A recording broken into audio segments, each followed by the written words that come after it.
Hello friends, आज हम बात करेंगे स्टरलाइजेशन एंड डिसइंफेक्शन के बारे में। फर्स्ट पार्ट हो गया, सेकंड पार्ट बात करेंगे फिजिकल एंड केमिकल मेथड। ठीक है, चलो आज हम बात करेंगे फिजिकल मेथड्स के बारे में। ठीक है, फिजिकल मेथड में कौन कौन आते हैं? फिजिकल केमिकल का मतलब होता क्या है? मतलब विदाउट केमिकल, बिना केमिकल यूज किए हम बात करेंगे। जैसे आपका ड्राई हीट हो गया, मॉइस्ट हीट हो गया।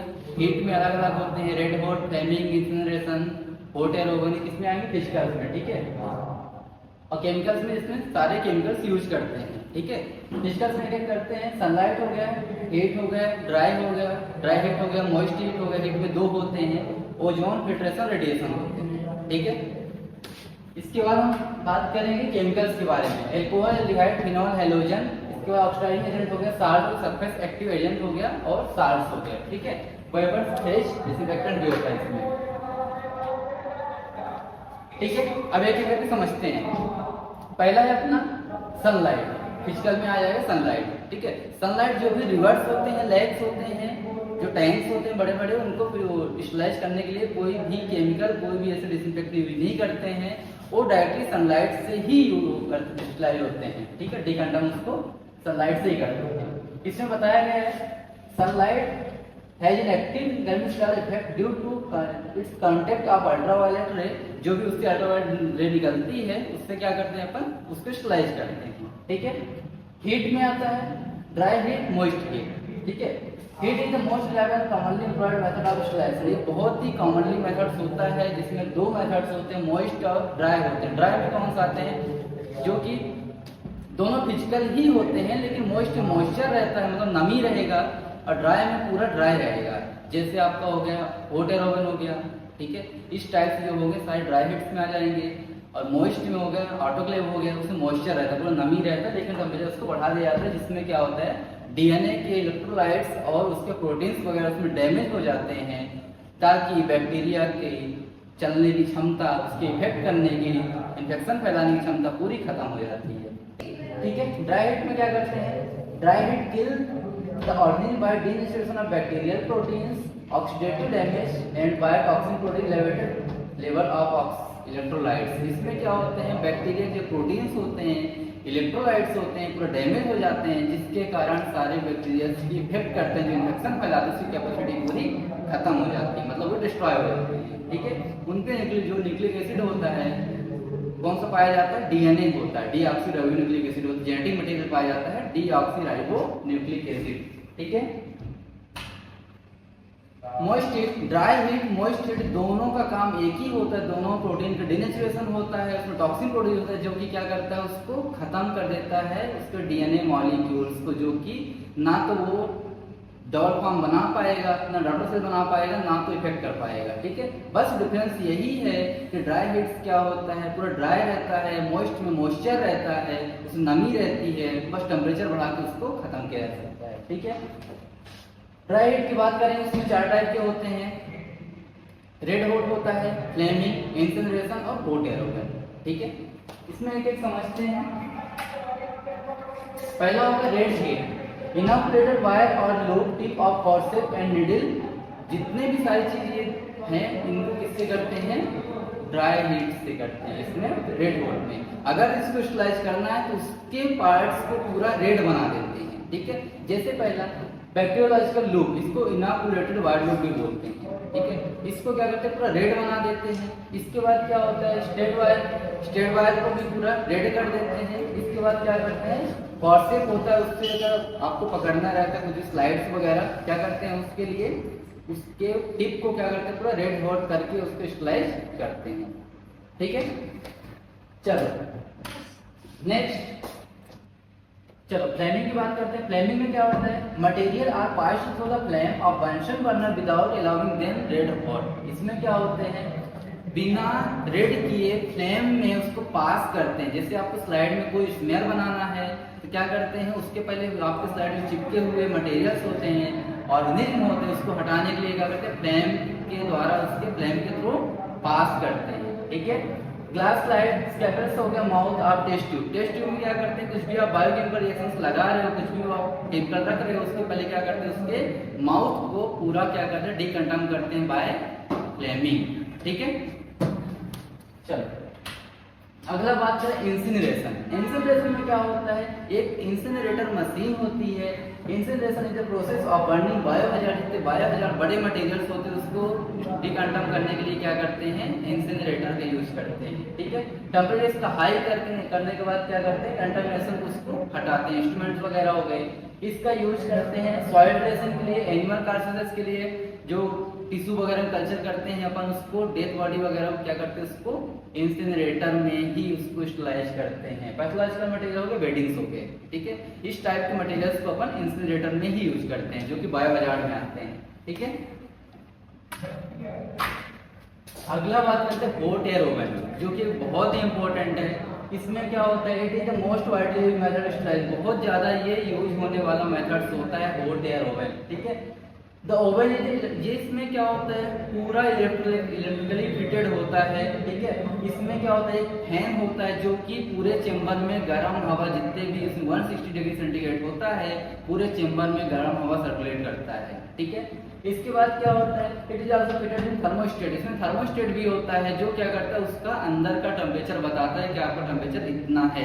अगर लेस देन 100, लेस देन 160 है तो आपका प्रॉपर तरीके से वाटर ओवन काम नहीं कर रहा है। ये आपका डायग्राम हो गया, थर्मोस्टेट होता है, थर्मोमीटर होता है, टेम्परेचर नॉब होता है, डायरेक्ट इसमें टाइमर्स लगे होते हैं, कितने टाइम के लिए फिट करना रहता है। ठीक है, इसमें क्या होता है, टेम्परेचर एंड टाइम। टेम्परेचर क्या होता है, 160 डिग्री सेंटीग्रेड पर 2 आवर्स के लिए आइडियली जो होता है, अभी यूज कर रहे हैं, पूरे मॉडिफाइड आते हैं 160 डिग्री सेंटीग्रेड पर 2 आवर्स के लिए करते हैं। होल्डिंग टाइम होता है 2 आवर्स के बाद इसको हट जाता है, ऑटोमेटिक वो खत्म हो जाता है, मतलब बंद हो जाता है। ठीक है, या फिर स्विच ऑफ कर सकते हो, अलग अलग मेथड्स रहती हैं। पहले कुछ करते थे प्रीवियस में, जो कि 160 डिग्री सेंटीग्रेड फॉर 1 आवर्स के लिए, 170 डिग्री सेंटीग्रेड फॉर 1 आवर्स के लिए करते थे। इसमें क्या है, 180 डिग्री सेंटीग्रेड फॉर 30 मिनट्स के लिए, अलग अलग होते थे। लेकिन आजकल पूरा बने बनाए आते हैं, मॉडिफाइड आते हैं 160 डिग्री सेंटीग्रेड फॉर 2 आवर्स के लिए। ठीक है, इसका यूज करते हैं बायोहजार्ड के लिए, जो भी ग्लास वेयर्स होते हैं। जैसे आप ग्लास वेयर अगर किसी और इंस्ट्रूमेंट में करोगे तो नहीं कर पाओगे, टूट जाएगा, ब्रेक हो जाएगा। ठीक है, glassware like glass syringe हो गया, पेट्री प्लेट हो गए, जिसमें अपन कल्चर लगाते हैं, उसको पहले स्टलाइज करते हैं, इसके बाद ही उसमें कल्चर लगाते हैं। ठीक है, ग्लास हो गया, पिपेट एंड टेस्ट ट्यूब्स हो गए। ठीक है, इस टाइप के मटेरियल्स इसमें अपन स्टलाइज करते हैं। सर्जिकल इंस्ट्रूमेंट लाइक केबल्स हो गए, सीजर्स हो गए, फॉर्सेप्स, इस टाइप के इंस्ट्रूमेंट जो सर्जिकल इंस्ट्रूमेंट होते हैं उनको स्टलाइज करते हैं किसमें, हॉट एयर ओवन में। ठीक है, केमिकल जो भी पैराफिन वेट्स होते हैं, केमिकल्स होते हैं, रिजेंट्स होते हैं, उसको यूज करने से पहले क्या करते हैं, स्टलाइज करते हैं। वो भी किसमें करते हैं, हॉट एयर ओवन में। ठीक है, इसके कुछ प्रिकॉशंस होते हैं जिसको सावधानी रखनी पड़ती है। अगर उसमें प्रॉपर तरीके से सावधानी नहीं रखेंगे तो वो प्रॉपर तरीके से ना स्टलाइज होगा, ना काम करेगा, अपने को हार्मफुल कर सकता है। ठीक है, पहले it should not be overload. इसमें क्या होता है, ओवरलोड नहीं करना, जितना उसकी कैपेसिटी है, उसकी अलग अलग कैपेसिटी होती है हर इंस्ट्रूमेंट्स की, हर हॉट एयर ओवन की, उतना ही उसमें लोड करना है। The material should be arranged in manner which allow free circulation of air. इसमें क्या होता है कि मटेरियल जो भी आपको रखना है, इंस्ट्रूमेंट प्रॉपर तरीके से रखना है, अरेंज करना है, एक मैनर्स में अरेंज करना है। अगर इकट्ठा सब कुछ रख दोगे तो प्रॉपर एयर हर जगह सर्कुलेट नहीं होगी, तो आपके सारे इंस्ट्रूमेंट प्रॉपर तरीके से स्टलाइज नहीं होंगे। ठीक है, नेक्स्ट बात करेंगे, material to be sterilise should be perfectly dry. इसमें प्रॉपर तरीके से स्टलाइज हो जाता है ड्राई होने के बाद। ठीक है, test tube glass should be fitted in cotton. जितने टेस्ट ट्यूब्स होते हैं उसको क्या ऊपर जो माउथ होता है उसमें क्या करते हैं अपन, कॉटन को ब्लॉक फिट कर देते हैं। ठीक है, क्योंकि झटकने टूटने के चांसेस रहते हैं। Petri plate, petri dish and pipette should be वेपर्स इन पेपर। पेपर उसको वेपर्स कर देते हैं, साथ में रहते हैं, तो हो सकता है कि एक दूसरे टच में आके टूट सकते हैं। ठीक है, rubber material except silicone. Rubber material सभी सिलिकॉन रबर को छोड़ के किसी को इसके अंदर रखते नहीं है, क्योंकि क्या होगा, वो उसके अंदर चिपक जाएगा। ठीक है, the oven must be allowed to cool for 2 hours before opening the door. Door open करने से पहले 2 घंटे तक उसको कूल करते हैं, नहीं तो जितने भी आपके कांच के मटेरियल्स हैं आप ओपन करो, एकदम ठंडी हवा जाएगी और गर्म रहेगा तो क्या हो जाएंगे, वो ब्रेक हो जाएंगे।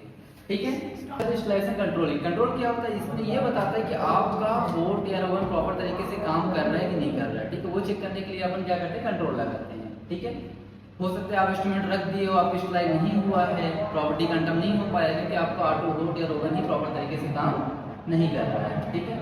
तो spore of Bacillus subtilis niger, ये सीज होते हैं जो कि क्या करते हैं, kept inside the open, this proper should be destroy sterilise proper, ठीक है। अगर ये 160 डिग्री सेंटीग्रेड में क्या करते हैं, डिस्ट्रॉय होते हैं। अगर ये उसके अंदर डिस्ट्रॉय हो गया मतलब आपका हॉट एयर ओवन अच्छी तरीके से काम कर रहा है, ठीक है। थर्मोकपल्स में भी आल्सो यूज, इसको भी अपन यूज कर सकते हैं, ठीक है। ब्राउन ट्यूब होता है जो कि इस सेंटीग्रेड में इतने डिग्री टेम्परेचर में 2 आवर्स के लिए करते हैं तो क्या हो जाता है, ग्रीन स्पॉट में कन्वर्ट हो जाता है वो, ठीक है। इसका भी टाइम होता है 2 घंटे के लिए। अगर उससे कम टेम्परेचर है तो उसमें क्या करेगा, वो ग्रो नहीं कर पाएगा, मतलब उसका कलर चेंज नहीं होगा ब्राउन ट्यूब का, ठीक है। अब हम बात करते हैं मॉइस्ट हीट स्टरलाइजेशन की, ठीक है। जिस मेथड स्टरलाइजेशन में भी डिफरेंट टेम्परेचर फॉलो, इसमें अलग अलग टेम्परेचर्स होते हैं, ठीक है। एक टेम्परेचर बिलो 100 डिग्री होता है, 100 डिग्री से कम होता है, 100 डिग्री से ज्यादा होता है, ठीक है। एक एक करके अपन समझते हैं। पहले एक temperature below 100 degree centigrade. 100 degree से कम में क्या होता है, मिल्क का पाश्चराइजेशन होता है, जो अपना दूध होता है, मिल्क होता है, उसको पाश्चराइजेशन करने के लिए क्या होता है, 100 डिग्री से कम टेम्परेचर में उसको पाश्चराइजेशन कर सकते हैं, ठीक है। 2 टाइप्स ऑफ होता है इसमें, होल्डर मेथड, फ्लैश मेथड होते हैं, ठीक है। होल्डर मेथड का 63 डिग्री सेंटीग्रेड फॉर 30 मिनट के लिए होता है। इसमें flash method 72 degree centigrade for 20 minutes के लिए, 20 सेकंड्स के लिए होता है, फॉर कूलिंग क्विकली। इसमें क्या करते हैं, फॉलो करते उसके बाद ठंडा करते हैं 30 डिग्री सेंटीग्रेड पे, इसके बाद फिर उसको अपन यूज कर लेते हैं, ठीक है। इसमें होता है क्या, नॉन स्पोरिंग पैथोजन जो होते हैं, साल्मोनेला होता है, इसमें माइकोबैक्टीरियम होता है, ब्रुसेला, ये क्या करते हैं उसमें खत्म हो जाते हैं, रेजिस्टेंस होते हैं, सिर्फ एक को छोड़ के, जो कौन सा होता है, कॉक्सिला बर्नेटी, ठीक है, जो कि इसमें रेजिस्टेंस सर्वाइव कर सकते हैं, ठीक है। बस इसको छोड़ के, कॉक्सिला बर्नेटी को छोड़ के आपका माइकोबैक्टीरियम, ब्रुसेला हो गया, साल्मोनेला हो गया, ये इसमें सर्वाइव कर सकते हैं, ठीक है। अब नेक्स्ट बात करें तो उसी में आते हैं अपना अंडर 100 डिग्री सेंटीग्रेड, मतलब 100 degree centigrade below 100 degree centigrade, ठीक है। इसमें क्या स्टेशन होता है, इसमें क्या होता है, ये भी एक इंस्ट्रूमेंट होता है जो कि एक मीडिया, जो भी लिक्विड मीडिया बने होते हैं, एक मीडिया होते हैं, उनको क्रिस्टलाइज के लोस्टन जंक्शन होते हैं, जो कि टीवी के लिए यूज करते हैं, किए जाते हैं, एलजे मीडियम बोलते हैं शॉर्ट फॉर्म उसको, लोस्टन जंक्शन मीडिया, ठीक है। माइक्रोबायोलॉजी ट्यूबरकुलोसिस को ग्रो कराने के लिए इसमें कल्चर लगाते हैं। इसमें क्या करते हैं, serum mark sterile by heating 80 to 85%, 85 degree centigrade temperature of hours daily. इसमें क्या 3 दिन के लिए, आधे घंटे के लिए क्या करते हैं, 80 से 85 डिग्री सेंटीग्रेड में उसको रखते हैं, ताकि उसमें जो भी स्पोर होते हैं वेजिटेटिव फॉर्म में कन्वर्ट होकर उसको क्लीन करते हैं पूरा, ठीक है। इस इंस्ट्रूमेंट का नाम होता है एन्स्पिसेटर। वैक्सीन बात, वैक्सीन बात में क्या होता है, इसमें जो भी वैक्सीन बनते हैं उसको सबसे पहले लगाने से पहले स्टरलाइज किया जाता है, ठीक है। इसमें अगर वैक्सीन बार स्टरलाइज स्पेशल वैक्सीन बार, इसमें 60 डिग्री सेंटीग्रेड पर 1 आवर्स के लिए, 60 डिग्री सेंटीग्रेड के लिए करते हैं, 1 घंटे के लिए करेंगे उसमें 860 डिग्री सेंटीग्रेड, ठीक है। इसके serum body fluids can be sterilised in heating. जब भी कोविड हुआ तो उसमें एक दूसरे का क्या कर रहे थे, सीरम चढ़ा रहे थे, डोनेट कर रहे थे, क्यों, क्योंकि अगर उसकी एंटीबॉडी जनरेट हो गई हो, they can develop another body generate, ठीक है। इसके बाद क्या होता है, वाटर बाथ में सबसे ज्यादा स्टरलाइज करने वाला मटेरियल होता है कौन सा, वैक्सीन। वैक्सीन को ही इसके अंदर स्टरलाइज करते हैं, ठीक है। चल एक और अपना होता है LTSF, low temperature steam formaldehyde. इसमें कुछ बैक्टीरिया ऐसे होते हैं जो कि हाई टेम्परेचर पे क्या करते हैं, इंस्ट्रूमेंट ही खत्म हो जाते हैं, इसके लिए अपन क्या करते हैं, लो टेम्परेचर स्टीम फॉर्मल्डिहाइड, ठीक है। इसमें क्या होता है, 75 डिग्री सेंटीग्रेड के लिए करते हैं, इसमें फॉर 1 आवर्स के लिए करते हैं, टाइम मेंशन नहीं किया गया है इसमें, मतलब बिलो है 100 डिग्री सेंटीग्रेड से कम है, 75 डिग्री सेंटीग्रेड में करते हैं इसको, ठीक है। बायोलॉजिकल कंट्रोल इसमें लगाते हैं, जो कि अपना स्टेरोथर्मोफिलस होता है वो भी इस पे ग्रो कर जाता है, ठीक है।